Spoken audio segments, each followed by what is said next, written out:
Today's hearing is to consider President Trump's nominee to lead the Small Business Administration, former Senator Kelly Loeffler. I'd like to welcome you here today and thank you for your willingness to serve. Thank you very much, Senator. I am also delighted to welcome the committee's new ranking member, Senator Markey.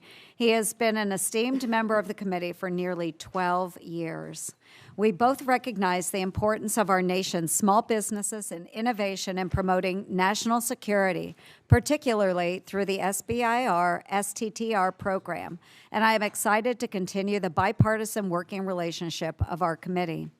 I would also like to welcome back our returning members and provide a warm welcome to all of our new members to the committee, Senators Curtis, Justice, Husted, and Schiff.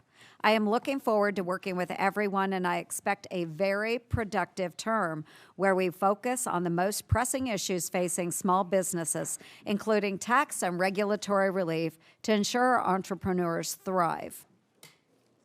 Just to give a quick run of show, I'm going to make a brief opening statement, then I'll turn to the ranking member Markey, to do the same.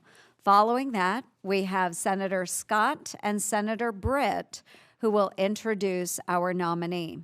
Then we will administer the oath, which is required. After the oath, Senator Loeffler will be recognized for an opening statement, followed by questions from our members, alternating between each side. I now recognize myself for 5 minutes for purposes of an opening statement. Senator Loeffler, as I already said, welcome to the committee and thank you for your willingness to serve in this role. I greatly appreciate the time you've spent meeting with me and my colleagues prior to this hearing. I want to take a minute to recognize some of your family here supporting you today. First, your husband, Jeff. Thank you, Jeff, for being here.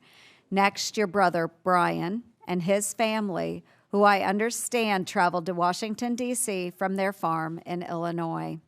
And also your parents, Don and Linda, who are watching the hearing from their home in Florida today.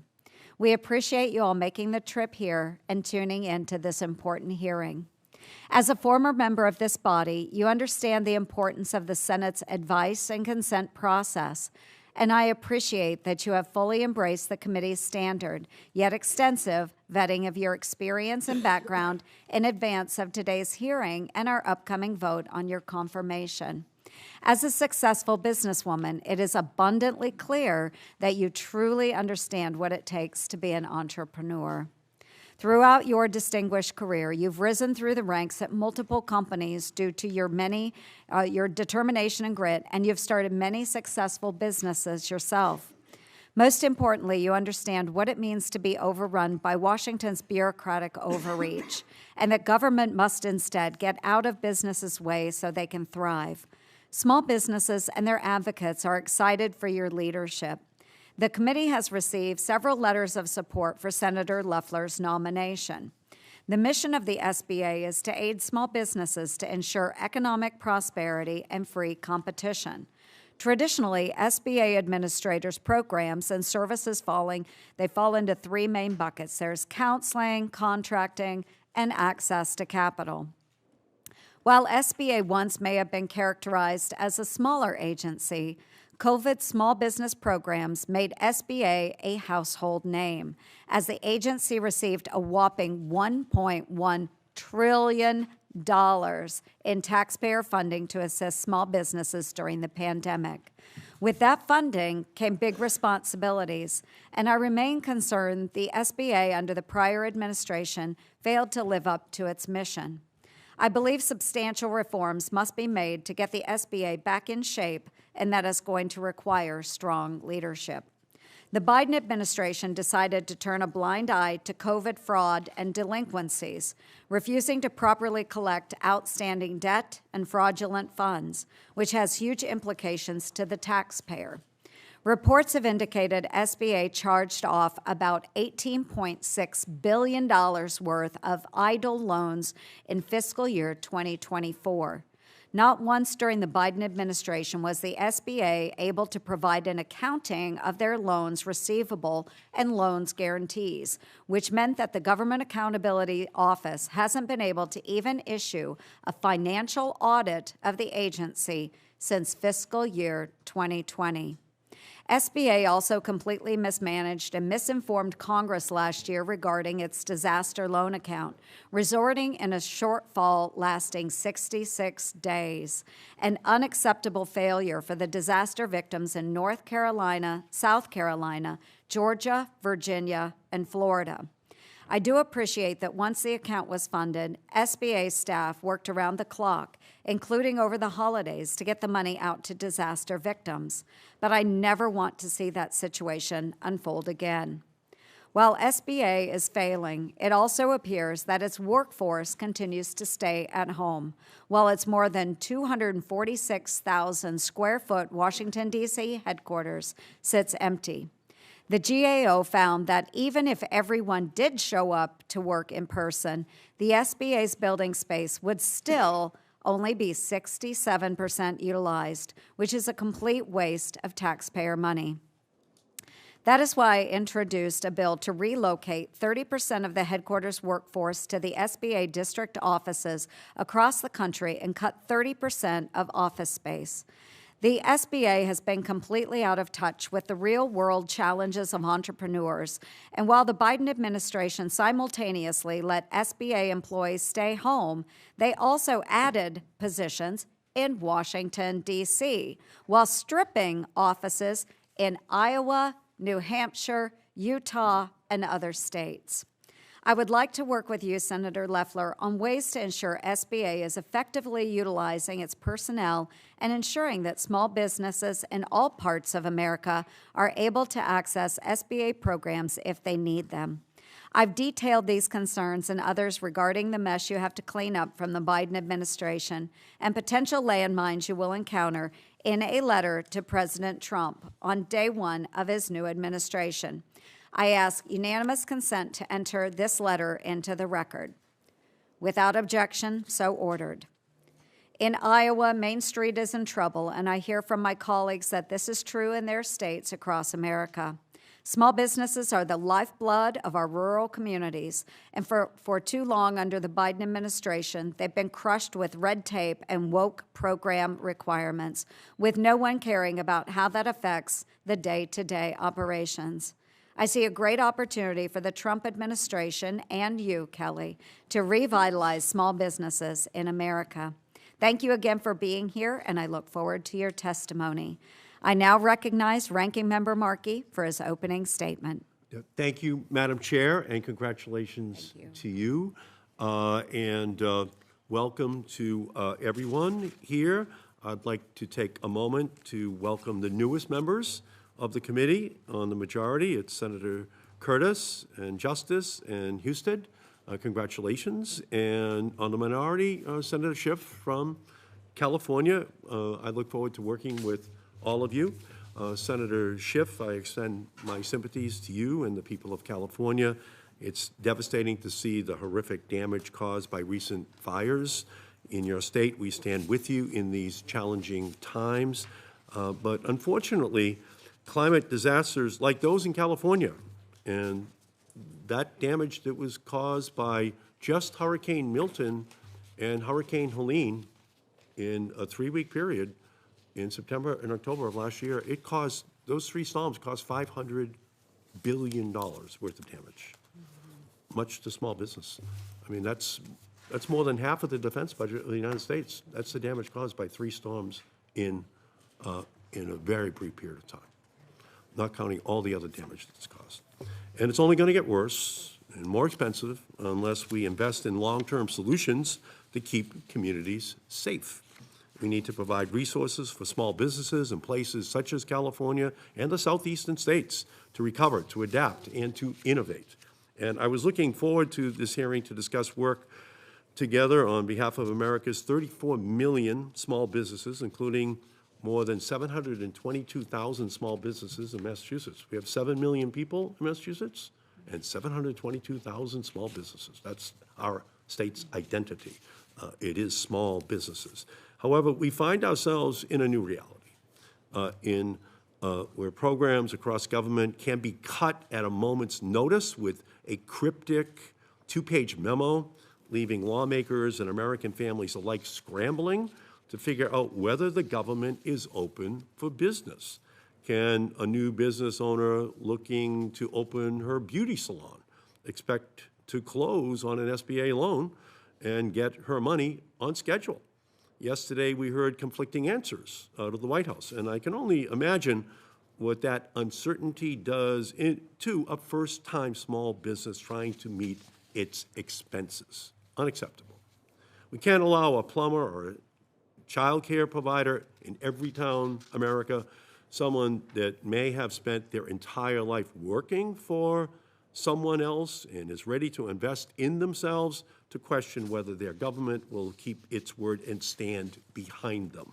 Apparently, we also live in a new reality where more than a dozen inspectors general can be fired without notice or cause in clear violation of the law that required a 30 days notice.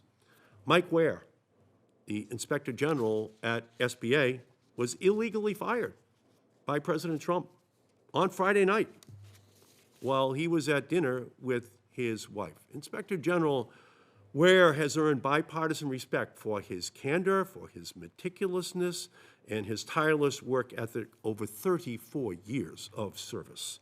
And because of his work, he was elected to actually chair the government-wide Council of Inspectors General. Having independent oversight at SBA is more important than ever given the breadth of its work. And I might add here that under Mike Ware's leadership as SBA's Inspector General, he collected $9 billion in COVID-related fraud. Mike Ware did that job, and he's the chair of all Inspectors General. Just for the record, he got fired on Friday night illegally with no notice. Just wrong. Our job on this committee is to support small businesses and create a ruthless Darwinian marketplace that would bring a smile to Adam Smith. Massachusetts is one of the wealthiest states in America per person, so we believe in capitalism, but we also believe in fairness. I want to ensure that every enterprising kid with a $1 million idea has the chance to fairly compete in the marketplace. We can promote innovation and competition by strengthening programs like SBIR, or the Small Business Innovation Research Program, and STTR, the Small Business Technology Transfer Program, which help bring many innovative ideas to life. In Massachusetts, small businesses have won more than $8 billion in SBIR awards and over $722 million in STTR grants. And as ranking member, I want to work together with Chair Ernst to strengthen SBIR and STTR, keep businesses in Massachusetts and Iowa and across our country, and keep them competitive, and build on the small business boom that was created under the Biden-Harris administration. Under President Biden's leadership, we saw a record 21 million new business applications, more than $1.2 trillion in loans and grants to more than 13 million small businesses, 13 million small businesses, and a record amount of federal contracting dollars for small businesses, including small disadvantaged businesses. We need to keep that momentum up, and I just am looking forward to this next couple of years. Senator Loeffler, thank you for joining us today. I know we share a belief that access to capital in underserved areas is vital, and I look forward to hearing your vision for America's small businesses. In particular, I'm eager to hear how you plan to promote competition, innovation, and job creation. It's an absolute critical part of our economy, and as we know, a vision without funding is an hallucination. So we just have to make sure that we keep these programs intact, protected, and flowing for everyone. So I thank you, Madam Chair, and look forward to this hearing. Thank you, Ranking Member Markey. And next, I would like to recognize Senator Britt from the great state of Alabama to introduce our nominee. Senator Britt, you are recognized. Thank you, Chair Ernst and Ranking Member Markey and members of the committee. It is an honor to be here with you today to introduce my friend. She's President Trump's nominee to be Administrator of the Small Business Administration, former United States Senator Kelly Loeffler. A prolific job creator, an entrepreneur, and a quintessential American success story. Kelly grew up on a family farm, became the first in her family to earn a college degree, and worked her way up to the highest levels of business. She joined Intercontinental Exchange when it had under 100 employees, and then spent nearly 20 years building it into a global powerhouse and a Fortune 500 company. She went on to found Bakkt, and as its CEO and first employee, she laid the foundation to take the company public in just 3 years. Since leaving the Senate in 2001, she's devoted her time to running a voter registration nonprofit. To me, the most striking and most impressive part of Kelly's story is this. She gave up a successful career in the private sector to serve in the Senate and donated every single paycheck while she was here to charity. And now that she's made the decision to serve the American people once again, when confirmed, if confirmed, which I believe you will be, and strongly, hopefully in a bipartisan fashion, with her signature selflessness, she will once again donate her salary to charity. Kelly is the perfect choice to lead the SBA, and I want you to understand why this matters to me. First off, 99.4% of the businesses in the great state of Alabama are small. So what you do matters. And I'm also the daughter of 2 small business owners. And so I have seen the struggles of my parents firsthand. You've seen that when people get in these rooms in DC and create big, burdensome regulation, the truth is they hit the little guy the hardest. And you get it. You've lived it. And you're ready to fight for these individuals. You're ready to fight for the American dream. You have a proven track record in delivering efficiency, accountability, and results-driven leadership. And she wants to empower every entrepreneur with the resources and support they need to pursue what they believe they can. In closing, I'd like to say I have absolute confidence in Kelly's ability to strengthen our main strengths, to figure out how we get capital to underserved communities, to figure out how we roll back red tape and let people do what they do best, job creators soar and achieve their American dream. Helping our small businesses thrive like never before is what I am confident she will do. So thank you so much for the opportunity to speak to each and every one of you, and thank you for giving her the utmost credence, because she's who we need in this role as the next SBA Administrator. Thank you. Thank you, Senator Britt. And next, we will have Senator Tim Scott here at the dais to introduce the Honorable Kelly Loeffler. Senator Scott, you are recognized. Thank you, Chairwoman Ernst and Ranking Member Markey and members of the committee. It's my honor to be here today to introduce President Trump's nominee to serve as Administrator of the Small Business Administration, my friend Kelly Loeffler from the great state of Georgia. I agreed to introduce Kelly today because her path, like mine, to success and to the U.S. Senate defied all odds. She is standing before you because she loves the Lord, she has an amazing work ethic, and frankly, she loves her country as much as anyone I've ever met. Small business in rural America run through the thread of the Loeffler family. I love the story of her family. She's a 4th-generation farmer. Her grandfather had an 8th grade education, her father a high school education. She worked so hard that literally her hard work and her strong value system made her the first college graduate, and then later she earned her MBA.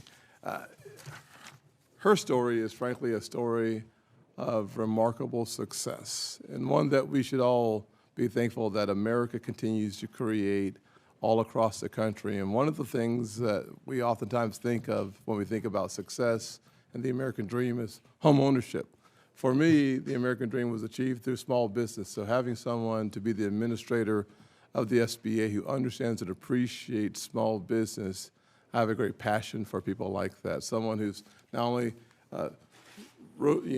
you're at the top of the food chain in business, but frankly, I prefer the part of your story that starts with a woman working her way at minimum wage jobs and working your way up that ladder. We spend so much time talking about the top of the ladder that we forget that most of us have to climb that ladder rung by rung by rung, and you've done a marvelous job of doing that.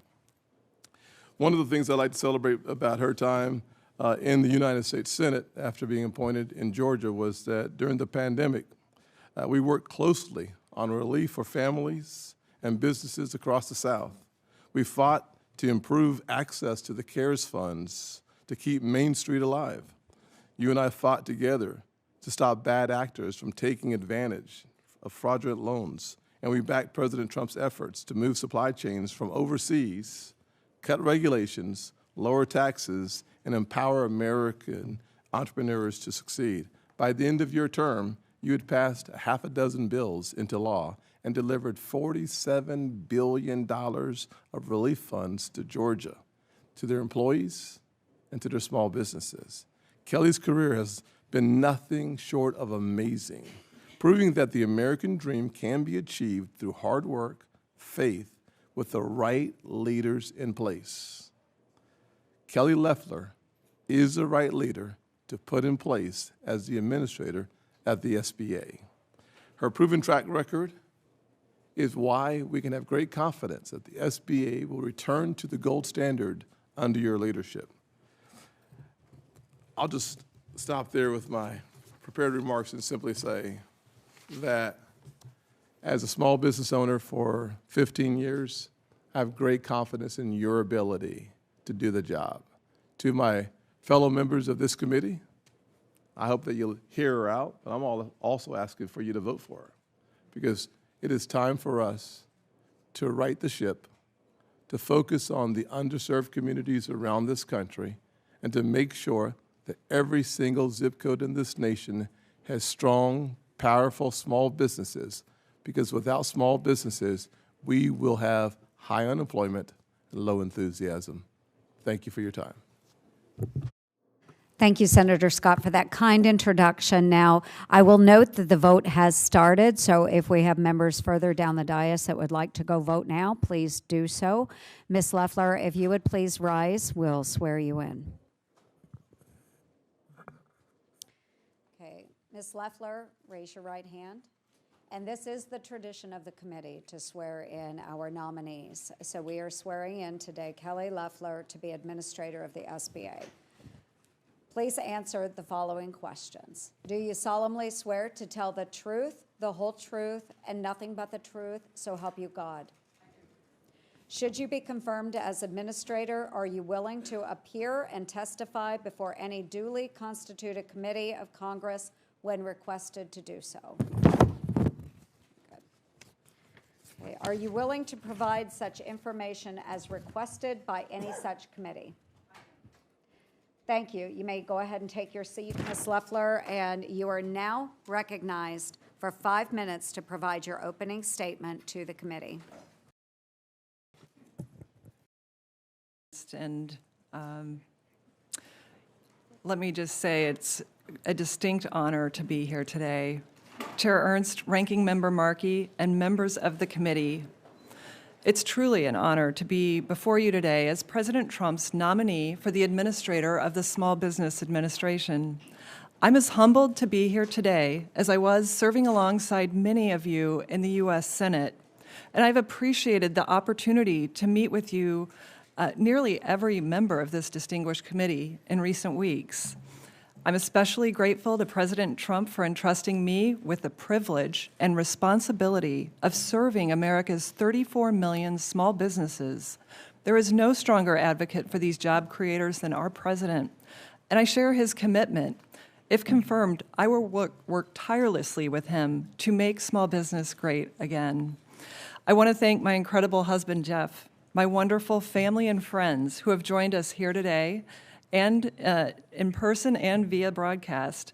Most importantly, I give all thanks and glory to God. As someone who has spent my life working in small businesses, starting them, growing them, and helping them succeed, I know that small business is big business for America. They comprise 99% of all businesses. They create 2 out of every 3 new jobs and employ nearly half of the private sector workforce. They are the opportunity and innovation engines that drive prosperity and growth, and they power the American economy as much as they power the American dream. In his first term, President Trump made historic strides to empower job creators and job seekers alike, driving small business formation, a blue-collar boom. And through historic tax cuts, trade deals, and deregulation, his agenda created 7 million new jobs, delivered historically low poverty, and record employment for minority communities. His first-term accomplishments were so great that following the 2024 election, small business optimism recorded its largest jump since 1980. That was more than 2 months before he even took office. Small business is in my DNA. I grew up the 4th generation on our family's farm in Illinois. My wonderful parents, Don and Linda, didn't have degrees, but they had faith and grit. They worked relentlessly to sustain our farm and small trucking company, risking everything to provide for us while navigating volatile commodity markets and complex regulations, and facing countless day-to-day challenges. It's where my Midwestern work ethic was ingrained, working in our soybean fields and waiting tables at local restaurants, preparing me for a lifetime of growing and starting businesses. I became the first in my family to graduate college, later earned my MBA, and became the only CFA ever to serve in Congress. Since then, I helped grow a startup into a Fortune 500 company. For 10 years, I co-owned a WNBA team. I later launched a financial tech company as the founding CEO and first employee. I recall managing budgets in Excel spreadsheets, hiring my first team member, and working with regulators as much as I recall ringing the bell when 2 of those companies went public. In the Senate, I strongly supported President Trump's historic agenda and pandemic response. Having spent years as a small business owner, I made it my mission to serve as their voice. I spent much of 2020 delivering relief, traveling the state of Georgia, and meeting with Main Street entrepreneurs like Eric and Rachel from Dockside Seafood in Savannah. They were struggling to navigate the PPP program. The loan that we helped them get didn't just save the restaurant, it saved the jobs of 35 Georgians. And I'm so proud to say that they're still in business today. Now, no matter the business, the challenges are consistent. From managing inflation and capital to hiring a skilled workforce and weathering uncertainty. Job creators in the last 4 years have faced rising demands to comply with new rules, often drafted with unknown cost and consequence. This regulatory complexity crushes growth, picks winners and losers, and denies opportunity to those who dare to dream of a better future. If I have the honor of being confirmed, I'll leverage my decades of business experience to champion America's entrepreneurs. We'll cut red tape and modernize this agency while restoring the accountability and transparency that taxpayers deserve. I will crack down on fraud with a zero-tolerance policy while shifting SBA's focus from DC back to Main Street across America. And if confirmed, I'll collaborate across government and the private sector to deliver efficiency and results. Importantly, we will responsibly and urgently meet the challenge of disaster relief. I am committed to serving all who are impacted, from North Carolina to California to Hawaii.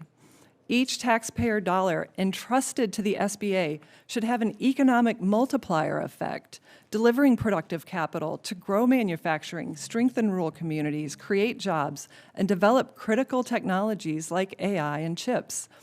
I believe we must continue to empower entrepreneurs from all walks of life, including women and veterans. Above all, the SBA's founding mission needs urgent restoration, empowering small businesses and growing our economy. That's exactly what the America First agenda does, by ending inflation, cutting taxes, unleashing American energy dominance, slashing regulation, and reining in waste, fraud, and abuse across government. In the last 4 years, small businesses have lost ground, burdened by inflation, big government regulation, and uncertainty that threatens the very existence of Main Street. President Trump's proven agenda will restore the small business economy, marking a return to Made in America with a golden era of prosperity and growth. At the SBA, that means meeting today's dynamic challenges alongside America's entrepreneurs, not by sitting in Washington or working from home. We will honor their jobs by doing ours. Small businesses are the risk takers, job creators, taxpayers, innovators, and the providers of first jobs to former waitresses like me. They represent the best of American free enterprise. Like President Trump, I've signed the front of a paycheck. We both understand there is nothing small about small business. Chair Ernst, Ranking Member Markey, and committee members, thank you for your dedication to small business. I welcome your questions, and I would be honored to earn your support to serve as the next administrator of the Small Business Administration. Thank you.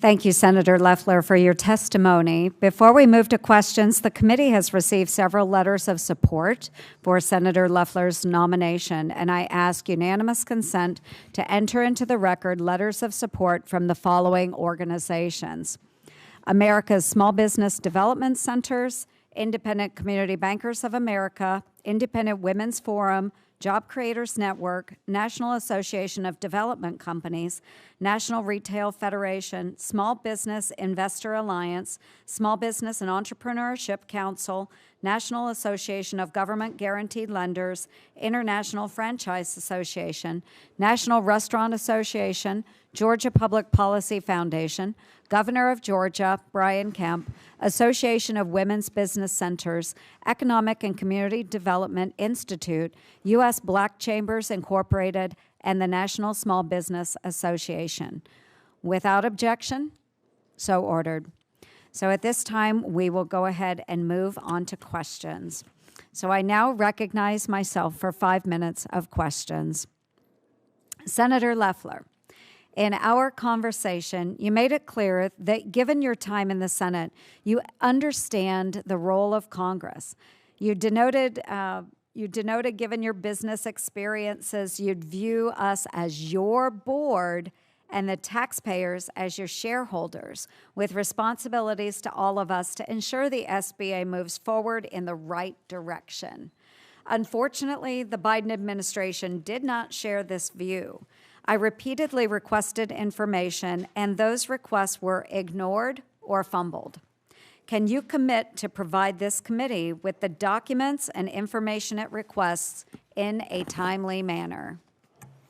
Absolutely, Chair Ernst. I look forward to a collaborative and responsive relationship. Yes, and I think that is essential to a good partnership between Congress, the Small Business Administration, and our constituencies. That's who we serve. So thank you for that. Last year, SBA failed to alert or provide the committee with information before the agency ran out of funding for its disaster assistance program. Can you commit to more transparent, timely, and forthright dialogue between the SBA and this committee should you become administrator? Absolutely, Chair Ernst. This should never happen. It will not, and we will. We have all the controls. Thank you. I'd like to move on to your goals and vision for the agency. Now, we know that it's extremely important to me that we right-size the SBA and get it on a clear course to deliver its mission. Within your first 100 days as administrator, what would be your primary goals and objectives to get the SBA back on track? Thank you for the question, Chair Ernst, and I too enjoyed the time that we were able to spend together with you and your staff. I think your leadership of this committee is critical, and I appreciate the work that you've done to date. I look forward to working with this entire committee toward the aims of restoring the Small Business Committee, the Small Business Administration, to serving small businesses and supporting economic growth in this country. That's our North Star. In order to do that, we must have accountability at this agency. It's in dire need of of restoration, and that starts with shoring up the financial situation. The fact that this agency has not been able to pass an audit for 4 years is a disgrace. We must make sure that we are accountable to taxpayers, that our programs are solvent and working toward the aims of serving small businesses. So obviously, we're going to get our financial house in order and do it quickly. And we're going to do that in addition to making sure the programs are working for small businesses and taxpayers. We know that the core 7A program, loan program, is in need of oversight in terms of understanding the rising delinquencies and defaults. We will take a hard look at that. We will make sure that the disaster funds are resourced and accounted for, and that there are no more situations where Americans in a crisis are faced with months of not having disaster relief. And then finally, we are certainly going to get this agency back to work. I am grateful for President Trump's rapid action through his executive order to return to work. We're going to make sure that we have people at work committed to the success of small businesses, that have a heart for small business, but also have that sense of accountability to taxpayers. Thank you so much for that. And as you talk about the audit, we know that we need transparency within the Small Business Administration, and hearing that is music to my ears. I began my elected career representing the taxpayers of Montgomery County as their county auditor. And I'm just excited to know that you will follow through on that commitment. As you know, I also serve as the chair of the Senate DOGE caucus, and we have a public mandate and a very rare opportunity to expose and roll back boondoggles. SBA is not immune to this, which provides us an extraordinary opportunity to streamline and disrupt the bureaucracies and their status quo. Will you commit to examining programs to root out fraudulent actors? This is critical because we're over 4 years past COVID. The last administration took a pass on rooting out fraud in these programs. I appreciate your work and your legislation continuing COVID collections to make sure that we go after those that want to defraud the government. We, as I said, we will have a zero tolerance policy toward fraud, but also toward waste and abuse. And we will root that out within the agency and those that seek to exploit the programs. Very good. Thank you very much, Senator Loeffler. At this time, I will turn the gavel over to Senator Curtis while I go vote, and I will recognize Senator Markey, Ranking Member Markey, for your questions. Thank you, Madam Chair, very much. On Monday night, President Trump's budget office issued a memo that directed agencies to cut off all federal spending outside of payments to individuals. The Trump administration issued this order even though this spending was authorized and appropriated by Congress and intended to benefit the American people. So my first question is very straightforward. Do you believe that this action by the President to cut off federal funding authorized and appropriated by Congress was lawful? Senator, I disagree with the premise of your question because the money was certainly, with regard to the agency's discretionary in many cases, but I fully agree with President Trump's decision to stop wasteful spending. It resulted in a landslide victory that many Americans were waiting for relief against excessive government spending that has skyrocketed inflation in this country. He froze all programs. He did not freeze programs that had waste, fraud, and abuse. He froze all programs. Do you think that's lawful, that he can freeze all programs? With all due respect, I completely disagree. Not all programs were frozen at all. He specifically, in the OMB, called out programs related to illegal DEI programs and programs that effectively linked to the Green New Deal that picks winners and losers. And so I think Americans breathed a sigh of relief when they saw that the waste, fraud, and abuse is going to get out of this government. It's going to No, wait a minute. No. On the next day, OMB did put out a statement saying funds for small businesses are not subject to the order. So he did not single out of these programs initially. They were under this cloud of freezing all programs. It had to be clarified, and that's good for small businesses, but only for now. This uncertainty, the cloud which was placed over the head of small businesses across the country, that could return at any moment. It's just a dangerous precedent that the president set. So, Senator, if I could add, there was no pause in the individual assistance. I hope that that you would hold President Trump to upholding the law. And if President Trump asked you to do anything illegal or unconstitutional in your role as SBA Administrator, would you say no? Ranking Member Markey, the President is not going to ask me to do that. I'm not going to create a hypothetical situation here. I will faithfully uphold the law, and President Trump is fighting for Americans The President to get has back. already acted illegally twice in the last 5 days. He I fired the respectfully inspector. disagree. He fired the inspectors general. That was illegal under the law. No. He froze all funding on Monday night. That was also against the law. So it's not as though he won't ask you to do something illegal, unconstitutional. He's been doing it all week, and this is the first week. So let me move on.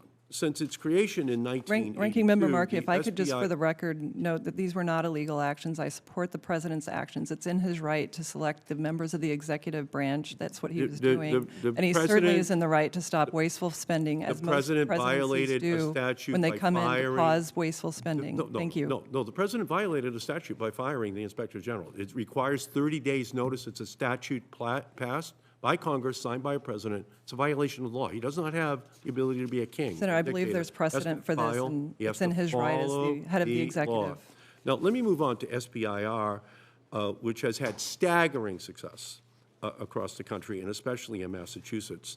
Overall, Massachusetts has received 26,000 SBIR and STIR grants, $9 billion in funding, and I strongly believe in these programs and their potential for just supercharging our economy, as those programs have in Massachusetts and states all across the country.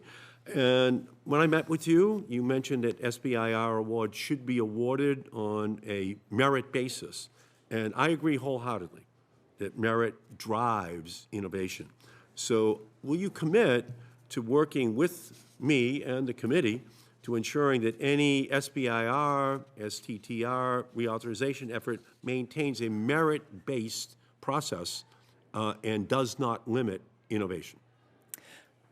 Absolutely, Ranking Member Markey. If I have the honor of being confirmed, I will look forward to working with you, and I know we have a lot of common ground in support of small businesses, particularly the SBIR. And for those watching, it's the Small Business Innovation Research Program that allows the United States to be at the forefront of technological, biomedical, and other types of national security related technology, research, and innovation that is so important to this country. Thank you. Okay, thank you. Thank you, Mr. Chairman. I now yield 5 minutes to myself. And I'm so pleased, Senator, to have you with us, and we'll call you Senator, at least for now. When you came into my office, I really appreciated the connection we made about small businesses in our own lives and in your family's lives. And like many of the members here, we can all identify with the statistics in our state. I don't think they're very different in mine. It's 99% a small business. Over half of all the employees in the state are small business.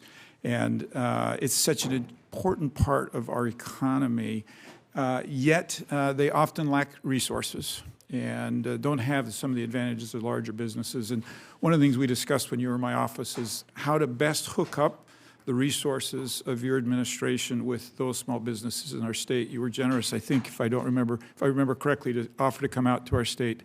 And I'm getting a nod of the head, so I'm going to take a yes for that. And I think as part of that, not just you coming out, but helping educate my small businesses about what's available to them and how they can access those. So we'll look forward to your visit. Thank you, Senator. I'm very excited about visiting Utah. I'm excited to have you in the Senate and appreciated meeting with you and your staff in the basement office. I used to have a Yeah, basement office. It's a great way to start. It is, like a small business. That's right. It's a small business. I think we talked about, I had a small business before I came here. My father was a small business owner. My grandfather was a small business owner. My daughters and children have small businesses. And one of the things that I don't think America realizes is that most of these small businesses struggle just to keep the lights on, right? It's hard, paycheck to paycheck. They don't have a lot of money to do a lot of things other people do. Part of that is they don't have the money for lawyers and attorneys to deal with the excessive regulations that sometimes we can put on them here from Washington, D.C. And as a result, I believe regulations are disproportionately hard on small businesses. So share with me for a minute what you can do to lighten this burden, and how do we make sure here in Washington that we're not the biggest problem with small businesses? Senator, thank you for recognizing that vital issue to America's 34 million small businesses, many who have fewer than 9 employees. And, you know, in answering your question, I'd like to speak to small businesses and saying, you have someone that, if confirmed, will understand what it's like to have a small business, to worry about meeting payroll, let alone paying the bills for the small business, particularly with the setbacks that small businesses have had in the last 4 years, losing about 10% on the top line revenue while seeing their costs increase by 20% due to inflation. So small businesses have lost ground. Now, the SBA can be a way of helping small businesses combat what has been a tough 4 years if we deploy the resources appropriately and prudently so that the small businesses who need it most have access to that, be it through capital, be it through technical assistance, or other ways of supporting entrepreneurship in this country, which is so vital to our advancement on a global stage, but also within our local communities. These are the businesses that sponsor the softball teams. These are the businesses that provide that first job, and they are the ones that never work from home. They show up, they turn out their commitments to their customers, and that's absolutely what we're going to do at the SBA. Great. I appreciate that and look forward to working with you on that. Kind of a sister to that would be just federal policy in general, and we know we're going to be talking about tariffs in the upcoming days. Once again, these are disproportionately hard on small businesses, and we had this conversation in my office too. Would love to invite you to work with the administration and the Senate as we move into a world where tariffs are a real reality, to figure out how to help small businesses accommodate better to those tariffs. Things like a different runway timeframes in when those hit the small businesses. Can you just comment on how we can deal with our small businesses and what might be one of their most difficult challenges? Thank you, Senator. If I have the honor of being confirmed, I will be a voice for small business. But let me assure you, there is no bigger small business champion than President Trump. He will make sure that small business has a voice at the table. But I also think it's important that we look at the data and not the hyperbole that happens sometimes in the media. President Trump was successful in implementing tariffs in his first term, but also successful at keeping inflation right around that 2% mark, which is really, you know, some facts that the media always overlooks. So you have my commitment that small businesses will be considered in all the decisions we make, and that's something that I know firsthand from President Trump. He is their biggest advocate. I think I should yield my time. And thank you, Senator Curtis, for manning the chair. I now recognize Senator Hirono. Oh. Thank you, Madam Chair. Mrs. Loeffler, welcome. As part of my responsibility as a member of this committee, as well as all the other committees on which I sit, I ask the following 2 initial questions of all nominees who come before any of my committees. So I'll ask you, since you became a legal adult, have you ever made unwanted requests for sexual favors or committed any verbal or physical harassment or assault of a sexual nature? No, Senator. Have you ever faced discipline or entered into a settlement relating to this kind of conduct? No, Senator. During the pandemic, you opposed Planned Parenthood health centers receiving PPP loans for ideological reasons, even though, like other nonprofits, they were eligible for loans as later determined by SBA's own Inspector General. Last week, the president fired the IG without proper notice as required by law. And it's clear that President Trump believes he can do whatever he wants. As the administrator, should you be confirmed, would you commit to implementing SBA programs in a fair and impartial manner? Senator Hirono, let me first say I hope that we could be able to meet. I requested several meetings. I keep the people of Maui in my prayers. I know that they're still struggling through the disaster that occurred about 18 months ago, and I hope that we can work together. But let me correct, with all due respect, the premise of both premises of your question. I objected to the Planned Parenthood receipt of COVID relief loans because they did not fit the parameters of the Actually, Ms. program Loeffler, because of the affiliation you do know requirements. that the IG said, took a contrary position. So all I'm asking is whether you can be fair and impartial in being the administrator of SBA, a very important position, as you say. There are so many small businesses throughout our country. So just a simple affirmation that you can do so is what I'm asking. Senator, I will faithfully uphold all of the laws and ethics rules. Well, the thing is that, as I mentioned, with President Trump, the laws that he likes are the ones he likes, and then the ones he doesn't like, he considers them to be illegal, but I will move on. As a senator, you co-sponsored the resolution recognizing Ryan Sicknick, the U.S. Capitol Police officer who was brutally attacked during the January 6th insurrection and who later died. As a result, last week the president issued blanket pardons for the January 6th insurrectionists, including those responsible for attacking Officer Sicknick. Do you agree with the president's decision to pardon these violent offenders? Yes or no?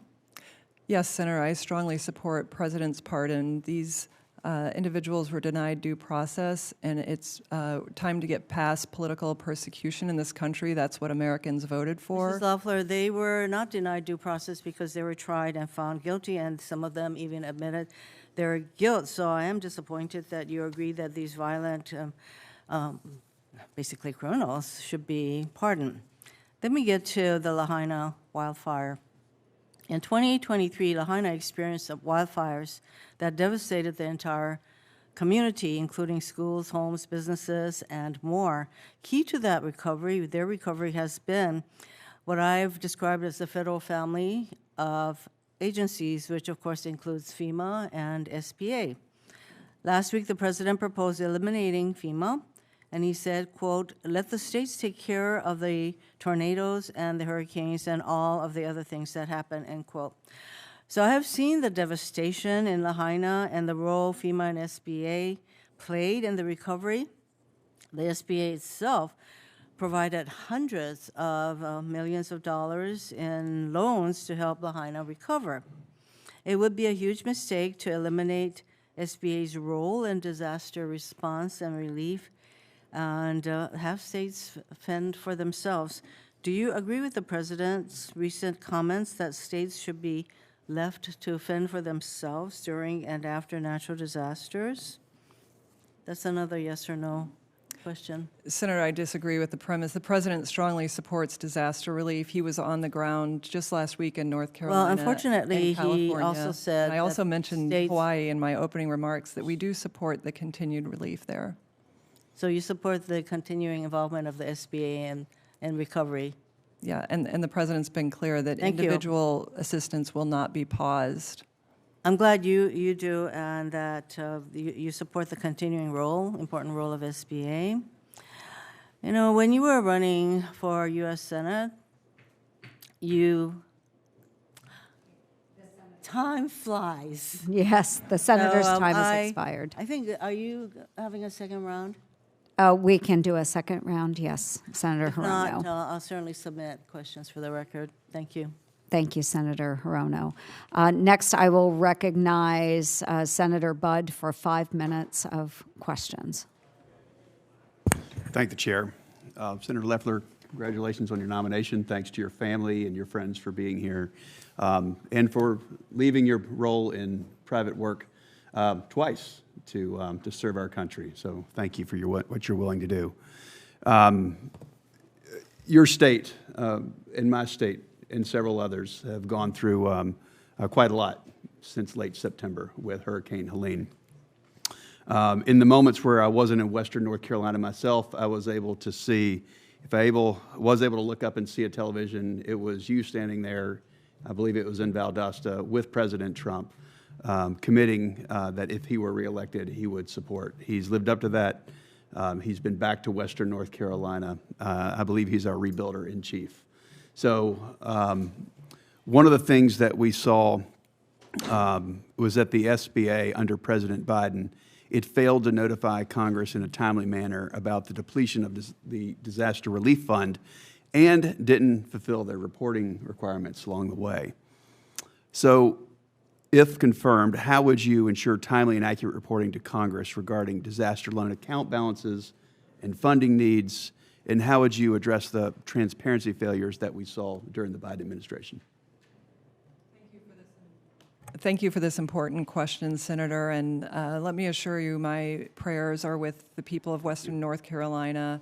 I know the President was there recently and is truly the rebuilder in chief, as are many private enterprises in your own state, Samaritan's Purse, and I thank them for their dedication across the Southeast, and my prayers are with the people of Georgia and all impacted. But let me say what happened on October 15th when Congress was shocked by the news that despite assurances 2 days earlier, the disaster relief funding had run out.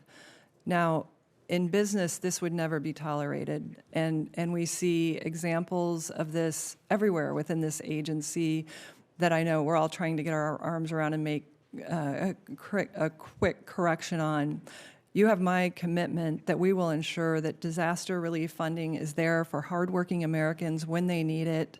And I look forward to your feedback on how the response has been so that we can strengthen the program and having the transparency so that this committee is routinely apprised of the status of the agency across all vectors that we're serving the American people on. Thank you for that.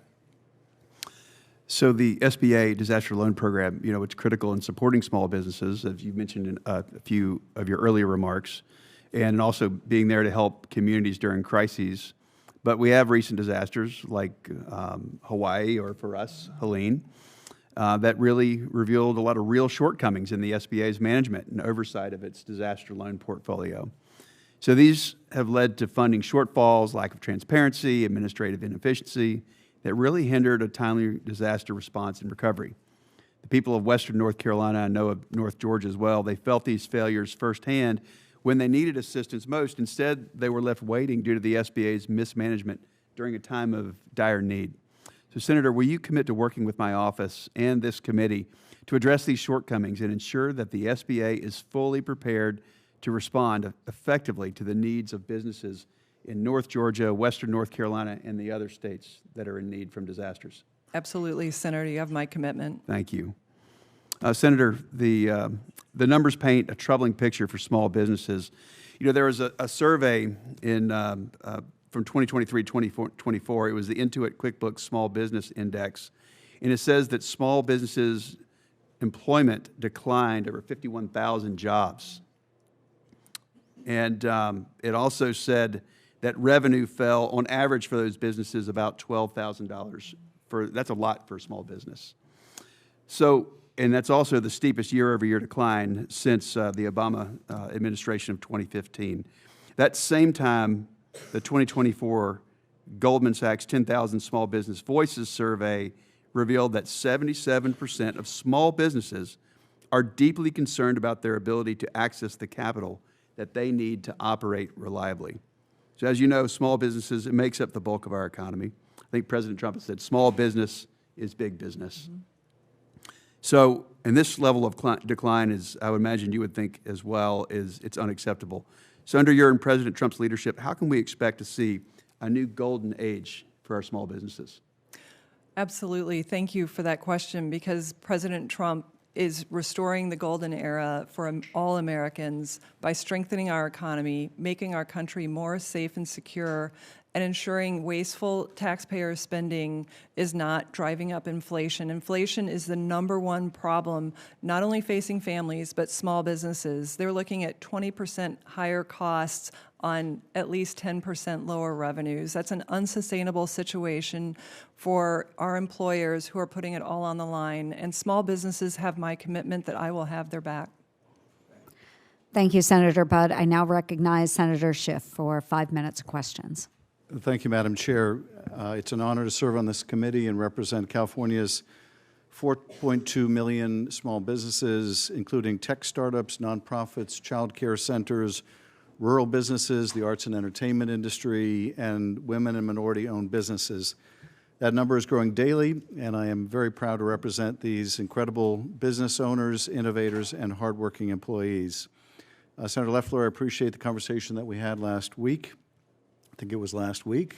The weeks have seemed endless these days.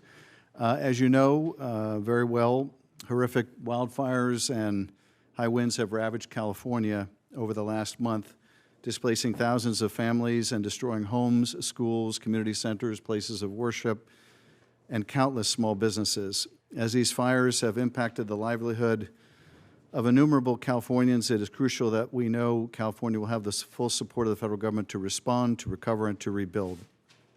And we must rebuild resiliently. The SBA provides disaster assistance for homeowners, renters, nonprofits, and businesses of all sizes affected by natural disasters. I got to see this really in operation, visiting the Discovery Resource Centers in Los Angeles, in Westwood, and in Pasadena. SBA was on hand in large numbers to help small business owners and homeowners find what resources were available to them to help them recover and rebuild. I do want to echo the concern raised by my colleague, Senator Markey, about the freeze on federal funding. I know there has been a subsequent statement saying that the freeze order has been lifted, but not the freeze. None of us really know how to make heads or tails of that. But what concerns me is that even if the administration says that help to individuals will not be affected by this, if federal funding to SBA is curtailed, then it means SBA cannot make loans to individuals and to small businesses. And at a time when Californians desperately need that help, any delay, any uncertainty will just add additional injury. I've also been distressed by some of the calls to condition funding to California. California has contributed more to the recovery of other states than any other state in the union. And I want to ask you, first of all, to recommit to something we discussed privately, and that is to ensuring, if confirmed, that all states, not just California, but all states receive speedy relief for disaster victims and survivors without regard for whether a state is red or blue or green or yellow or anything else. Are you committed to, in a colorblind, political affiliation blind way, make sure that SBA assistance is speedily provided to small businesses in every state? Senator, I appreciated our time in being in your office and discussing this important matter. Obviously, my prayers are with California, but our efforts will be there as well. As President Trump demonstrated by his first official trip, typically presidents might fly outside the country. He went to California. He immediately appointed a task force, getting the very capable Rick Grinnell involved. I think the president's actions have demonstrated his support for disaster relief. He's done it effectively in his last term, and I will support his efforts and leadership to ensure the people of California have the resources they need under President Trump's leadership. Well, let me just say I was grateful the president came to Los Angeles. I felt that if he saw the damage, he could not help but be moved, and I think and hope that he was. I am concerned, though, about some of the statements he has made about tying disaster assistance to the passage of completely unrelated voter ID laws or, frankly, any other unrelated policy matter. Let me also raised the need to, not just with respect to the disaster in California, but elsewhere, make sure that the SBA is proceeding apace with a sense of urgency, that it is efficiently and effectively processing loan applications. I realize the balance is difficult because you have to avoid fraud, and there was massive fraud in among some who were applying for COVID relief. We do not want to see that repeated. But nevertheless, we don't want to see excessive delays either. Frankly, I think firing the Inspector General harms the ability to ferret out waste and fraud and abuse. But are you committed to doing everything you can to provide speedy attention to SBA applications while providing at the same time safeguards to avoid fraud? Yes, I am, Senator. Thank you. Thank you, Madam Chair, or Mr. Chairman. Thank you very much, Senator. On behalf of the chair, I'll recognize myself. Senator Loeffler, it's great to see you. Thank you for being willing to do this job. As you and I discussed when we met in my office, I loved serving with you. You were a terrific senator, and I'm just so glad that you're willing to do this job. It's going to be a great, great service to our country. Let me just ask you a question or two to start with about the priorities at SBA. I noticed that on day one of his administration, the last president issued an executive order directing federal agencies to adopt a broad racial equity agenda. And that was particularly a focus of SBA over the last 4 years. In fact, according to one report, by far the largest program that uses racial preferences in the federal government is the 8A program run by SBA. To be eligible for it, companies had to show various racial and other characteristics in order to access funding. A federal court in Tennessee ruled it unconstitutional. Another federal court struck down a similar requirement, also administered by SBA, the Restaurant Revitalization Fund. Here's my question to you. President Trump has now, thankfully, with his own executive order, said we're going to put a stop to these DEI programs. How do you see implementing that at SBA, and will you get SBA refocused on actually helping small businesses, no matter who the owner is, no matter where they are? There'll be no tipping of the scales in order to fit some bureaucrat's agenda. We're going to help those in need, get them stood up. We're going to execute on the mission of SBA. Tell us what you'll do about that. Senator, thank you. Thank you, and I appreciate the time we spent in your office discussing these matters. Importantly, President Trump's EO overturns a divisive and illegal DEI program that was spread throughout the government, and particularly within the SBA. This will allow us to reduce the burdens on small business for costly implementation of needless programs.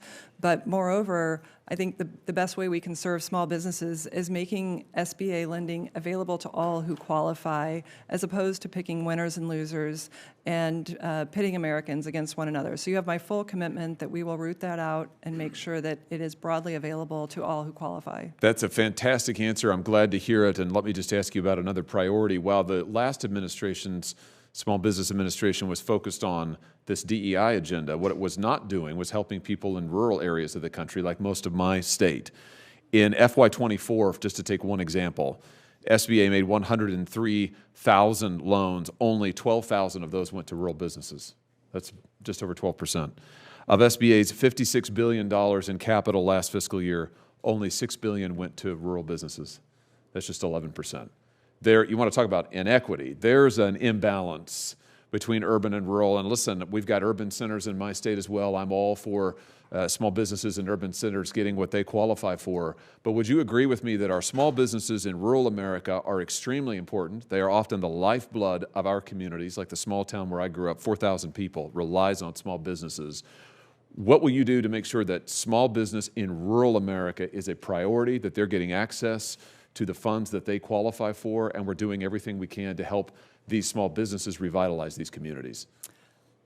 Well, Senator, not only do I agree with you, I've lived it. I was raised in a family of fourth-generation small business. My nearest town had 600 people in it, and my high school had 8 small towns.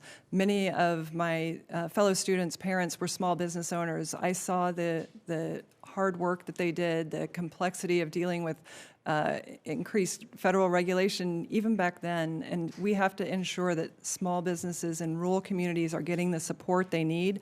I understand it firsthand, and I know that we can do better, and we will do better, because this is an area that we can grow in terms of, bringing manufacturing made in America again can come back, driven by rural America, and paying attention to people that have been forgotten about. That's what President Trump does. He remembers the forgotten men and women working so hard in this country to make it work. Fantastic. Well, I welcome your focus on this. I look forward to working with you.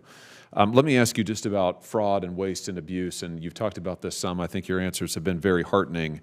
You remember, in fact, you referenced it at the height of the pandemic, Congress enacted the so-called CARES Act to provide very necessary relief to millions of Americans. We also, at the same time, created, however, a special inspector general to monitor any fraud and abuse in that program. Now, for reasons that continue to elude me, the last administration, the last president, when he came to office, almost immediately limited the remit of this special inspector general, then tried to effectively defund it.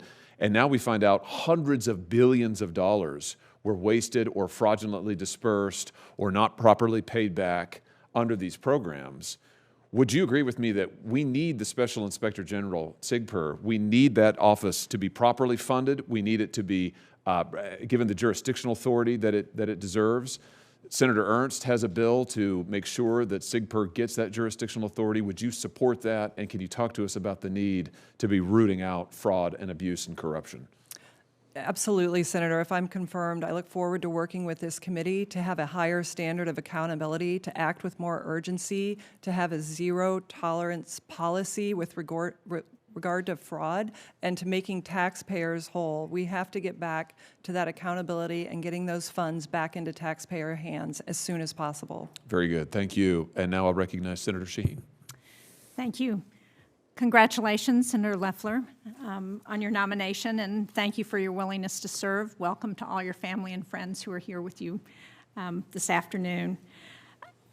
New Hampshire, like many of the states represented on this committee, has over 99% of its businesses who are small businesses. I certainly agree with the fact that small businesses are the lifeblood of this country. 2/3 of jobs are created from small businesses. My favorite statistic about our small businesses is that they create 16 times more patents than large businesses. So it's critical that we provide assistance to ensure that they thrive. Now, I heard from one of our businesses in New Hampshire yesterday that sells agricultural equipment to universities, and they help research feed efficiency to help farmers. He was worried that the halt to funding this week, so the order that freezes spending, caused him to worry about his businesses. So what would you say to that business owner so that they're reassured that their orders are going to continue? Senator, I appreciate the chance to meet with you in your office and with your staff and your leadership in this committee as well. Certainly, the facts are that no individual assistance was or is part of that pause. What the president is rightfully doing is fulfilling his commitment that overwhelmingly Americans agree with, which is to root out waste, fraud, and abuse in spending programs. And it's not uncommon for presidents to come in and put a pause on agency discretionary funds that could be contributing to the problems we have with debt, with inflation, and there's no bigger champion of small businesses than President Trump. He's told me personally that small business is big business, and he gets it. So small businesses can be assured that they will have a champion in me as well. Having been raised in a small family business, I know the risks that small business operators bear every day, and we will ensure that they have a voice in this administration, and they do. Well, I certainly agree that it's reasonable to review how programs are working, and that we all should be in favor of getting rid of waste, fraud, and abuse. That doesn't help anybody. I think what's unprecedented about the current situation is the uncertainty that it creates for so many of the people who benefit from those programs, and the fact that it's so broad and far-reaching. I I enjoyed the opportunity to meet with you, and thank you for coming in and talking. One of the things that we discussed was the importance of our field offices within the SBA, and I was pleased that Chair Ernst mentioned the importance of ensuring that we keep people in the field offices and not reduce those staff members, because that's where so much of the help for our small businesses comes from. So can you reassure us that you will focus to make sure that the district offices have the support they need and are able to staff up in the way that helps our small businesses? Absolutely, Senator. If confirmed, I can assure you we will put an emphasis on the field. And we have in the SBA 10 regional offices and then 68 field district offices. And the great aspect of this is we can be out with our entrepreneurs, with our small businesses, not only delivering capital, but the technical support and counseling that they need to succeed. Because we know that when small businesses have the counseling and mentorship that they need to fill in any gaps, they are more successful. And I've heard so many great stories from small businesses, I know you hear them every day, who rely on just that extra little help to become successful. I've seen them in our own community.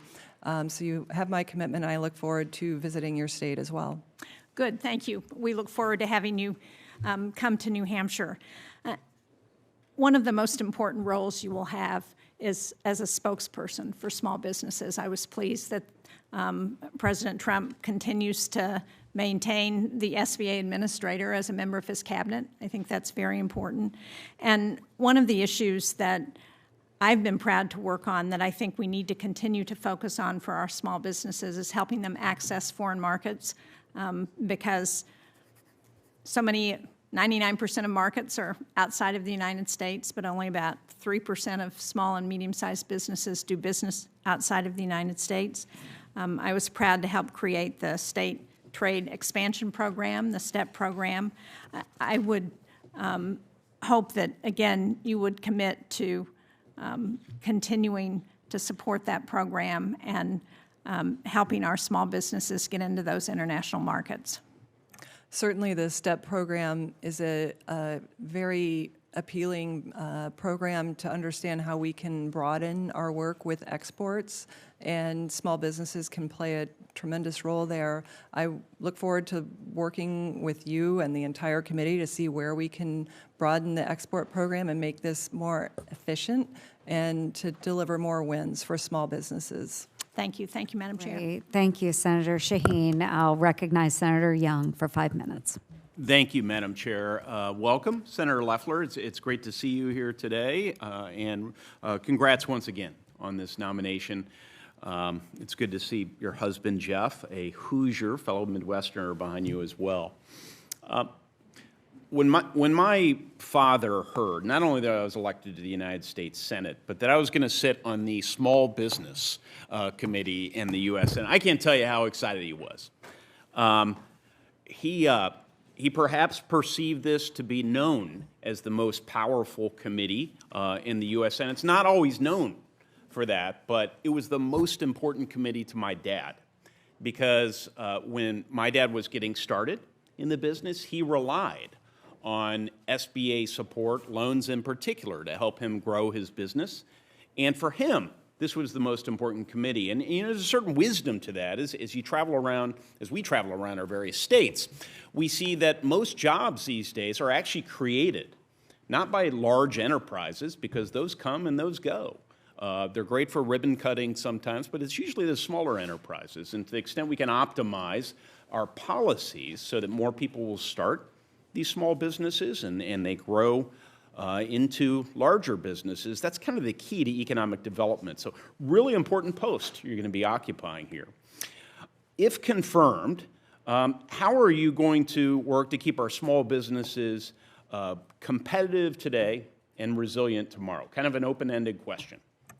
Thank you, Senator, and I agree with your dad. I think I couldn't be more humbled by this awesome responsibility for small businesses that power our local communities, that do create 2 out of every 3 new jobs in America. That's incredibly powerful.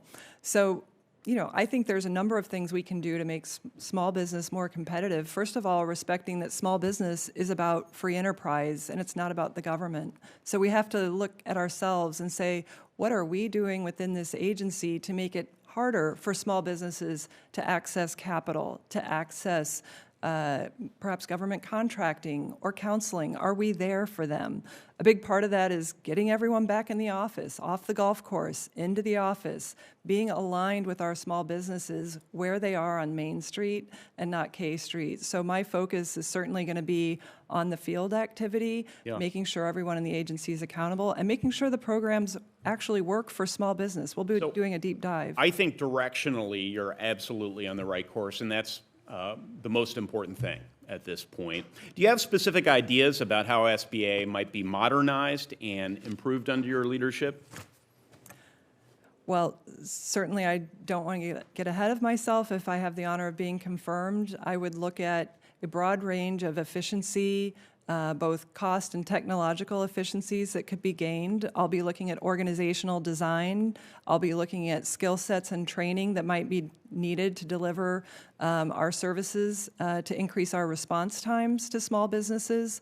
And we'll be driven, metrics driven. We'll have goals and we'll be reporting that out to this committee. Well, I think there are members of this committee, count me in, who want to help you and the rest of the administration be successful as it relates to small businesses and the Small Business Administration. One of the things that you might consider doing is prioritizing an incentive for new businesses and small businesses to adopt the latest technologies. I just had a great exchange with Howard Lutnick, Secretary of Commerce nominee, and we emphasized the importance of digital trade, which he strongly supports, unlike, unfortunately, the previous administration, but I think that's encouraging. But related to the Small Business Administration, I found that many Hoosier small businesses rely on digital tools, but the law doesn't clearly state if these costs qualify within the 7A loan program. So if someone wants to buy an AI technology, for example, it's unclear if the law will include that. So I've introduced legislation along with Senators Rosen and Budd and Shaheen, the Small Business Technological Advancement Act, that would clarify and promote the purchase of digital tools with small businesses. If confirmed, would you be willing to work with me on this topic?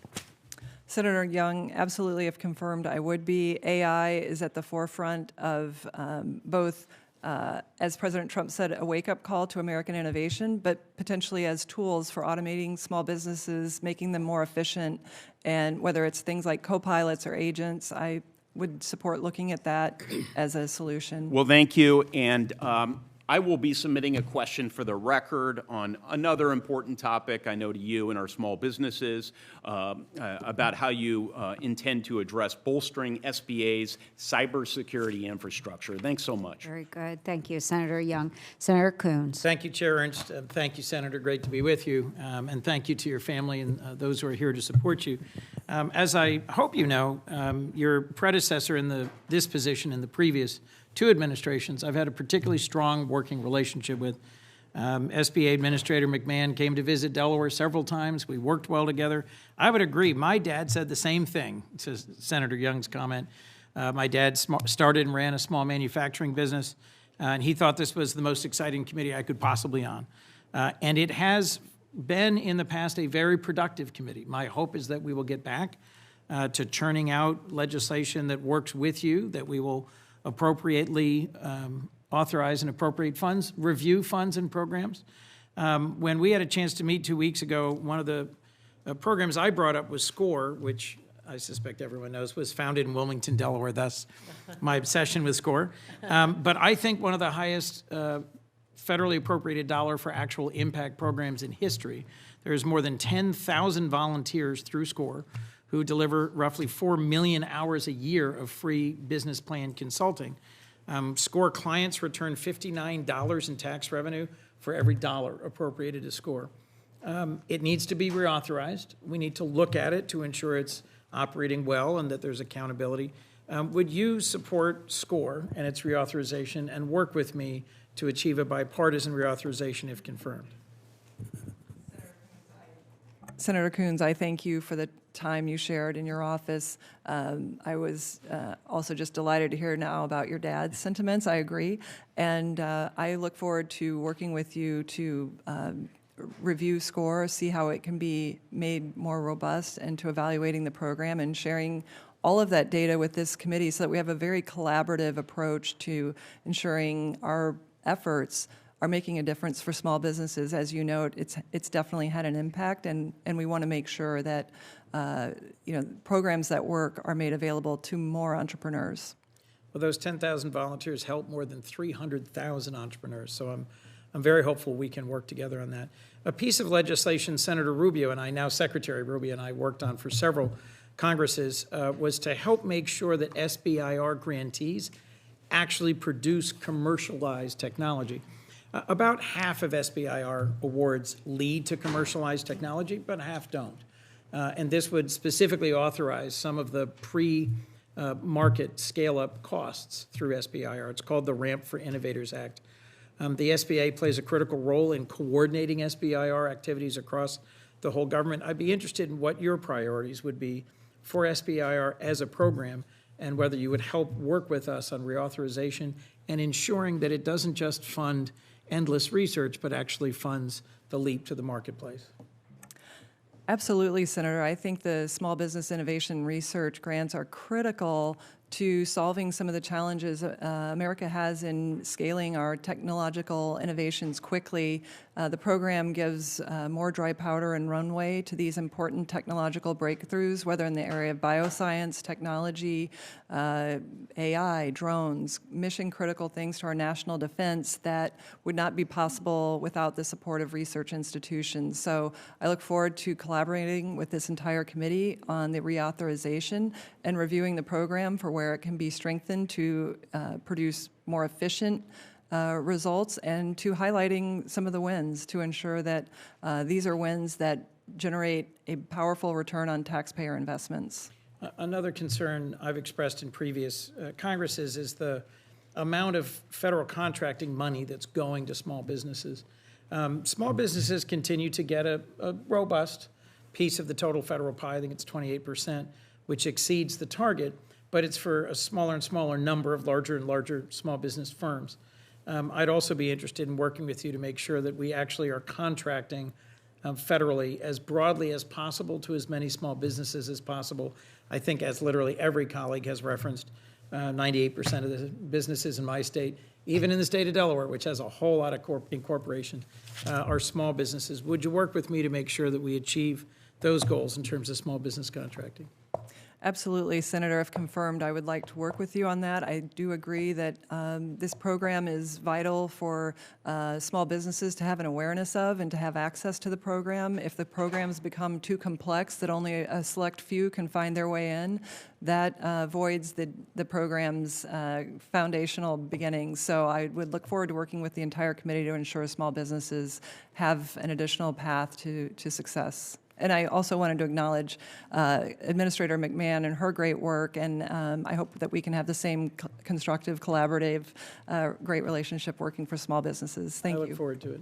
Thank you, Senator. Thank you, Senator Coons. Senator Husted. Thank you, Chair Ernst, and Ranking Member and my fellow colleagues. Great to join you on the Small Business Committee. And Senator Loeffler, congratulations on your nomination, and look forward to supporting you when your nomination comes to the Senate floor. I know you are entering this job at a difficult time, in the sense that there have been a lot of questions about fraud that occurred and lost money that has occurred during the pandemic. And there will be an expectation of accountability, which there should be for every tax dollar we spend. But at the same time, we know that speed is, time is money in business, and small businesses, particularly during a time of natural disaster, or when they're just really trying to be able to make ends meet to keep the business open, and they may need help from the SBA, so that time is also so very important. So just give me some insights into the committee and to how you expect to balance that, accountability and speed. Thank you, Senator, and thank you for making time to meet in your first week here in the Senate. I enjoyed our conversation and know that small businesses have a champion based on your work in Ohio for them. You ask a critically important question about accountability of these programs. Americans are expecting them to be there when they need them. When they're not, it creates yet another layer of uncertainty at a time of devastation, or at least uncertainty if you're forming a small business. So certainly what we need to do is have a review of these programs, what's working, what's not working, and make sure that it's data-driven, that we look holistically across the 7A program, the disaster relief program, and understanding what went wrong, what are the parameters of the program, where have we gone outside the parameters and why, and what work we might do with Congress to strengthen these programs so that they're accessible. Obviously, Chair Ernst has pointed out rising delinquencies in the 7A loan program, rising delayed payments, or, early defaults. And these are the types of things that red flags should be put up sooner. We need greater accountability in this agency. And certainly we can't find out 2 days later, when we had assurances that there was a disaster fund ready for hurricane victims, that it's actually dry.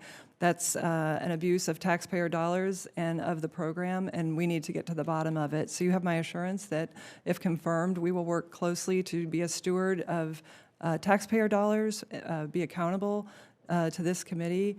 And I know President Trump strongly supports the small business community having the resources they need in an efficient manner that respects taxpayer dollars. Because let's face it, the 7A loan program, the bread and butter loans that small businesses use to start, is meant to operate at a zero subsidy, meaning taxpayers do not fund these programs. They should pay for themselves when they operate appropriately. And they generally do that, but we're in a position right now, as this year starts, that may not happen, so we need to investigate that. Great. One more thought. One of the things that I always talk to my team about is customer service. How do we serve people well? And then are we listening to our customer, and then what are they telling us, and then how are we turning that information back to into change, enhancements, things like that we can do. So I'm interested in your thoughts on how you intend to do that, and then encourage you to let us know what you learn so that we can be better in what we do and how we serve those same customers. This is an area that I really look forward to getting into. The field program, the field operation that SBA has could be incredibly powerful to increasing responsiveness, to tailoring programs that are more efficient to deliver resources to small businesses in a way that the original formation of the agency's intent was meant to do. So I think, first of all, getting people back to work, getting people out in the field, tracking the data and using that feedback loop, looking at how long our case times are open. How long is a case open when someone comes to us with a question? How long do they have to wait on the phone for someone to answer it? When you're a small business person, you don't have any extra time. And I think what small businesses want to know is that there are people at this agency that understand the challenges and the complexities that they already deal with, and this agency doesn't need to be one of them. So we want to be part of the solution, not the problem. Great. Thank you. Wonderful. Thank you, and welcome to the committee. Senator Rosen, 5 minutes, please. Well, thank you, Chair Ernst, Ranking Member Markey, for holding this hearing, and Senator Loeffler. When you came to the Senate, your office was across of mine from Russell, and appreciate your service to the nation. You know how this place works, and your willingness to serve again. And I, too, have had a great relationship with all the past administrators under both administrations, because small business matters, and I look forward to having the same ones with you. And our discussions, we talked about the challenges and the resources, and just being able to get to the people who need it and help them do what is their dream or their idea. Really important. So Chair Ernst and I have had, we've had a bill out there for a while. I'm going to talk about a little bit, we talked about it a little bit too. It's on child care, because child care is so important, and the rising cost of child care, severe shortage of affordable options. They're really financially squeezing not just Nevada families, I would say families all over this country, urban and rural, and lack of access to child care. It's really a problem for small business and parents alike, and it creates barriers for people who want to start or even grow their business, right? And it makes it difficult for small businesses sometimes to retain employees because they struggle to find affordable child care. So this is why we know this crisis demands action, and yesterday we reintroduced our bill again, Chair Ernst and I, the Small Business Child Care Investment Act. Our bipartisan bill will increase the availability of affordable, high-quality child care for working families by allowing nonprofits, your Boys and Girls Clubs, your YMCA, your church, your mosque, your synagogue, whatever that is. I've even talked to senior centers in rural areas. They have a big footprint commercial kitchen. They said, we're a place for the community. We could put up child care, right? And so this program doesn't cost anything. It just lets down the guardrails so that nonprofits have the opportunity to apply for the same resources, and now they can put this affordable child care. They're nonprofit. They don't need to make a profit. And we look forward to getting it over the finish line as quickly as possible. And so can you discuss sometime a little bit how you feel about the child care crisis, how it impacts small business, and are you open to SBA expanding access to resources and loans to nonprofits? Senator, thank you for the question, and appreciated our time together in your office to hear more about Nevadans' needs and how the SBA can be part of it. And I think child care is a relevant issue in every single state across this country. Small businesses, particularly given the need to provide for child care for the owner, like if you're a small business owner or an employee, it cuts across every single person that touches a small business. And I think small businesses can be part of the solution. And I'd love to work with you and Chair Ernst to review this potential solution and to look at other ways that the SBA might support parents and children as they work in small businesses. So I look forward to those conversations and the input of the rest of the committee as well. Thank you. And something we had a great talk about was our veterans and how entrepreneurial they are and how much they take the things that they've learned in the military and they can translate those to things when they come home. And so Nevada, we are home to over 200,000 veterans and over 23,000 veteran-owned small businesses. And despite this, Nevada was without, for the longest time, a dedicated in-state Veterans Business Outreach Center, easier to say VBOC, until 2023, when at my urging, we pushed the administration to have Nevada have its first SBA VBOC, and our veterans, our transitioning service members, they receive that tailored support they need. And like I said, we talked about it with your own dad and how he started his business. It was such a great story. So I appreciate you shared that with me. So in the FY25 budget, SBA requested an increase for veterans outreach, underscoring the importance of VBOCs in helping ease the transition from active duty to civilian life. So under your leadership, what do you see as the future for the Veterans Business Outreach Center and how it helps? Senator, I couldn't agree more. Our veterans need the support of the SBA, and if confirmed, I would love to work with all of you on how do we better support our veterans. As I mentioned, my father learned skills, truck driving skills in the Air National Guard that resulted in our small trucking business. We know that veterans have untapped potential that we can help unleash. I will commit to working with this committee and even across this administration with Secretary Collins to ensure that our veterans have the resources that they so deserve. Thank you. And I'll submit the rest of my questions for the record, but they're mostly on workforce development. We had a good chance to talk about how we train people right where they are to give them the skills they need to stay in their communities and build back those neighborhoods and diners and all of that wherever they are and how important it is. So I look forward to hearing back from you and working with you. Thank you, Senator Rosen. Wonderful. Thank you, Senator Rosen. And we will start a second round of questions. I believe Senator Markey, our ranking member, has another question. Thank you. Thank you. And one of the benefits of being chair or ranking member is all the other members leave, and they don't even know that there's a hearing that continues, and we get to ask more questions. Earlier, one of the Republican senators asked you, Senator, about the DEI executive orders and mentioned Section 8A for socially and economically disadvantaged small businesses, that it was deemed unconstitutional. It was not deemed unconstitutional. The application process had to change, and the program continues. So if with that clarification, earlier you said, Senator, that President Trump's executive order overturned DEI SBA programs. And again, 8A for socially and economically disadvantaged small businesses, it's codified.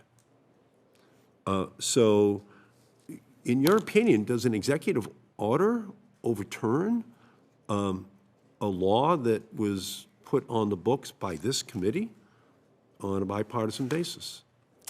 Ranking Member Markey, thank you for the question. I think the important thing to note here is I support President Trump's executive order overturning DEI programs, but I've also committed to following the law. Okay, I'm sorry, Kim. Yeah, please. No. Yes, I've committed to following the law. We will work with the administration to ensure that all Americans have access to the programs that exist in the Small Business Administration under the law, and we'll continue to keep this committee updated as to any modifications as we go. So do you believe the law does, in fact, an executive order does, in fact, overturn a law passed by the House and Senate and signed by a president? Is that your conclusion, that President Trump is right and that all DEI programs are now removed? Ranking Member Markey, I've committed to you that I will uphold the law in all the programs, and we will communicate any changes to the programs to this committee. You believe that, therefore, that you're authorized to change DEI programs because of an executive order, even though it's statutorily mandated that those programs are on the books? I support President Trump's executive orders, and we will ensure that we follow the law in the administration of this SBA. Okay, well, the Small Business Administration administers a number of programs that aim to level the playing field for entrepreneurs from underserved communities that have faced historical barriers to small business ownership due to discrimination and prejudice. The programs that this committee has put on the books include the service-disabled, veterans-owned small businesses, women's business centers, and 8A business development programs for disadvantage. And these programs, and many others like them, are codified into statute. And recent actions by President Trump seek to rescind these so-called DEI initiatives, but as administrator, President Trump's executive order would also direct you to terminate diversity, equity, inclusion, and accessibility positions at SBA. And in light of that, we just have to remember that executive orders cannot change or rescind congressional mandates. We are the Article 1 branch of government. When those redcoats were going down Massachusetts Avenue in Massachusetts, and the Minutemen and women came out in Lexington and Concord, they were saying no taxation without representation. They already had a king. They could pick a prime minister or a president, but they were going to have a House and Senate, which is why we're Article 1 in the Constitution. That's what the Minutemen and women all across our country were fighting for. And so Trump might think he can overturn what we do here, but that's what the revolution was all about. It was about having representation on this committee. And you may say that you're going to support him and that he's the law, but he's not the law, okay? And I just want to continue this conversation with you because I just think that there has to be an understanding that supporting women-owned businesses. Senator, I can assure you I will. Do you believe supporting women-owned businesses is DEI? Senator, I've never said that. Senator, I can assure you that I will uphold the law. I was a women-owned business. I had a majority minority women-owned business for a decade. I understand the importance of it. By having a well-functioning agency is the best way that we can assure that there is more access to these programs by a diverse range of communities without picking winners and losers. That's what the American people want. That's why President Trump won in a landslide, because the American people want fairness and merit brought back, and you and I have discussed that in your office. That's what this country is about. But you do understand that it has to be the Congress that changes the laws. It can't be done by executive order? Yes, Senator, I will uphold the law. Okay, thank you. Thank you. Thank you, Ranking Member Markey. And I'll make some comments to this discussion as well. And we know that there are many programs that are codified. They are in law, and you will uphold the law, and I appreciate that answer. Unfortunately, what we did see during the Biden administration was through a lot of supplemental movement from the administration, they did put into place different DEI programs within the SBA. So the executive order is likely to immediately roll back the Biden-era DEI mandates that were supplemental, but those that are not legally binding. So yes, I anticipate that you will follow the law, Senator Loeffler, should you be confirmed, and you're well on your way. I will assume your confirmation, not you. But again, there are many things that President Biden took within his own action, his own prerogative within the SBA that was not codified nor approved by this committee. So we will ensure that you follow the law, Senator Loeffler, but certainly we can roll back the things that were unilaterally done by President Biden in the SBA. Thank you. And I will recognize Ms. Cantwell, Senator Cantwell, for 5 minutes. Thank you, Chair Ernst, and congratulations on taking over the chairmanship.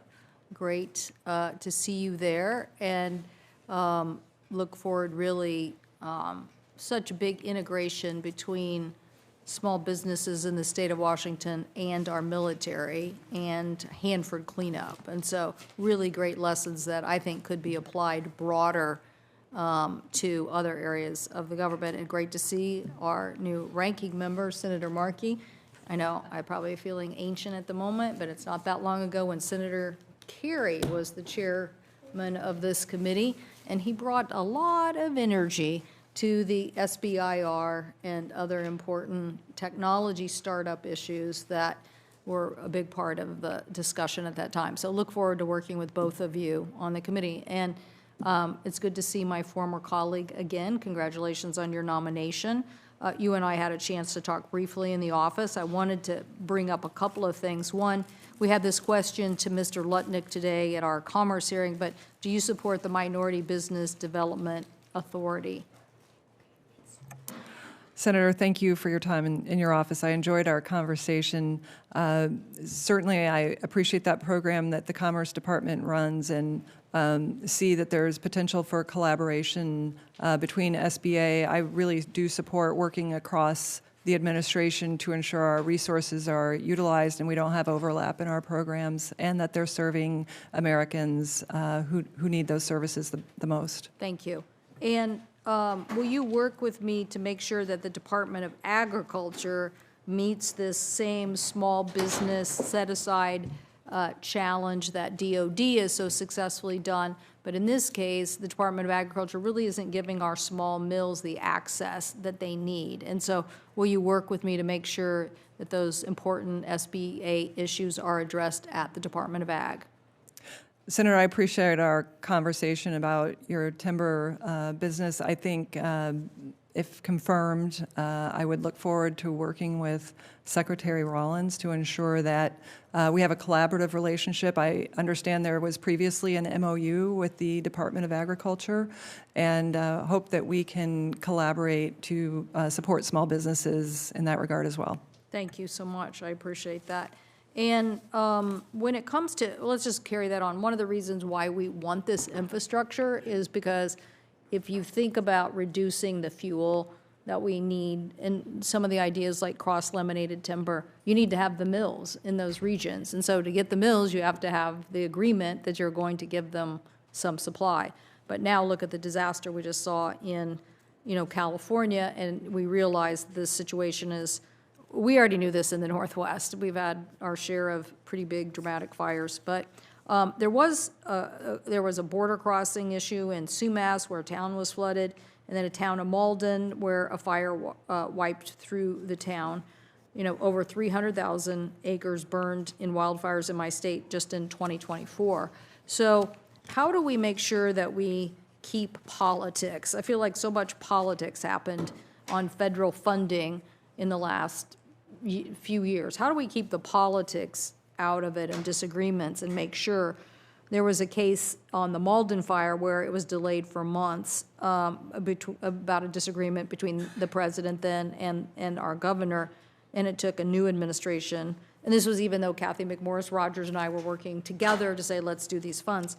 And how will you help us make delivering disaster assistance urgently without all this noise that we're hearing?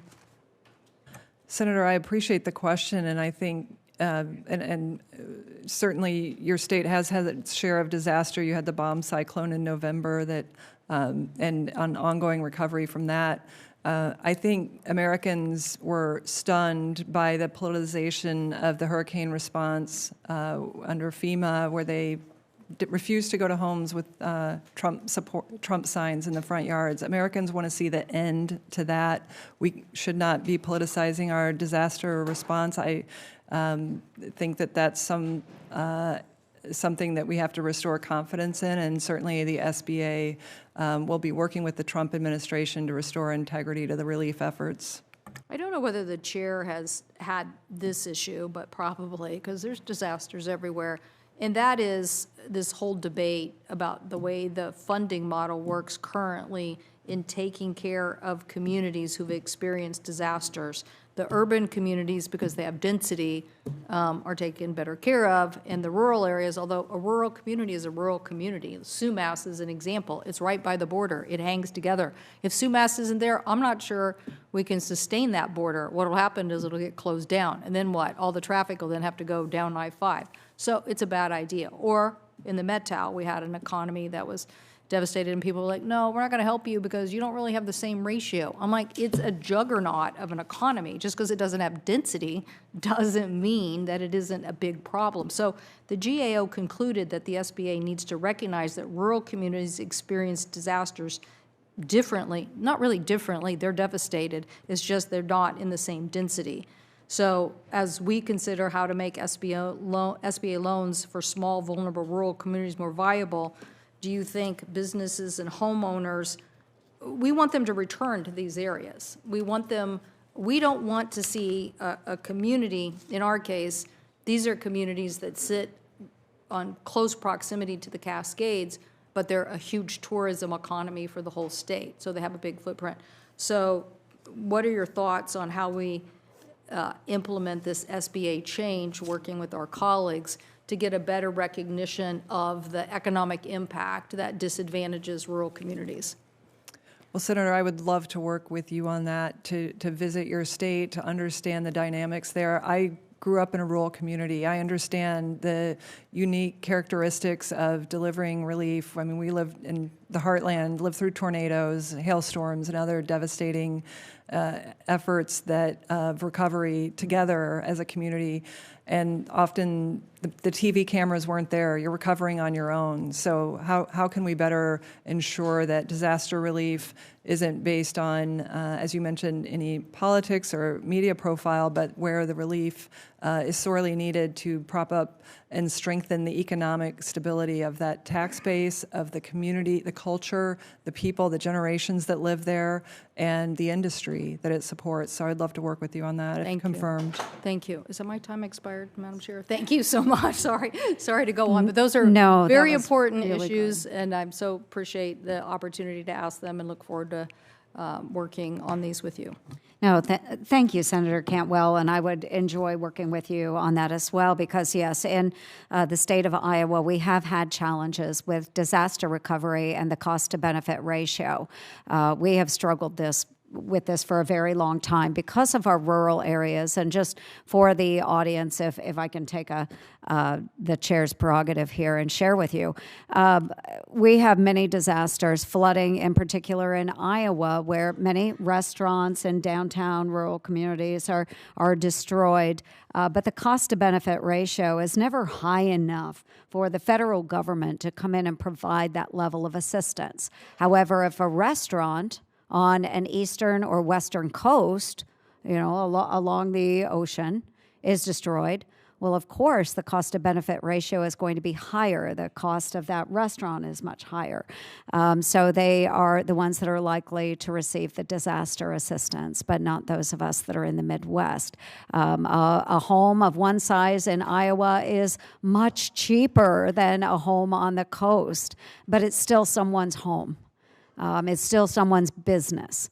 So I think that we have a lot of work to do in this area, and I'd be happy to partner with you on that. Well, thank you, Maria. Madam Chair. And I think the added thing that people don't realize is that it also is an economy that generates a lot of revenue for your state. It could be an ag economy, it could be a tourism economy, it could be, a community that offers something different. But if you take that out of, the middle of your state or wherever it is, because the ratio just hasn't been addressed correctly, then we're losing out on that big picture economics. So we have to get people to realize that relationship to the state overall should somehow be considered in the ratio. Yeah, absolutely. No, I thank you for that input, Senator Cantwell. And a number of issues were addressed today during this really productive hearing, and thank you for being here. And I want to thank President Trump for your nomination to the Small Business Administration. I look forward to working with you upon your confirmation into this position. And because there are no other questions, I again want to thank you very much for your willingness to serve and to be here today, and for your family's support of you in this position. We are going to leave the record open until close of business tomorrow at 5 p.m. Thursday, January 30th, for members to submit questions for the record, and we will keep the record open for 2 weeks to edit statements and submit letters and any other relevant materials. Without objection, so ordered. Senator Loeffler, we would appreciate your prompt response to any additional questions that are submitted. With that, the Committee on Small Business and Entrepreneurship stands adjourned.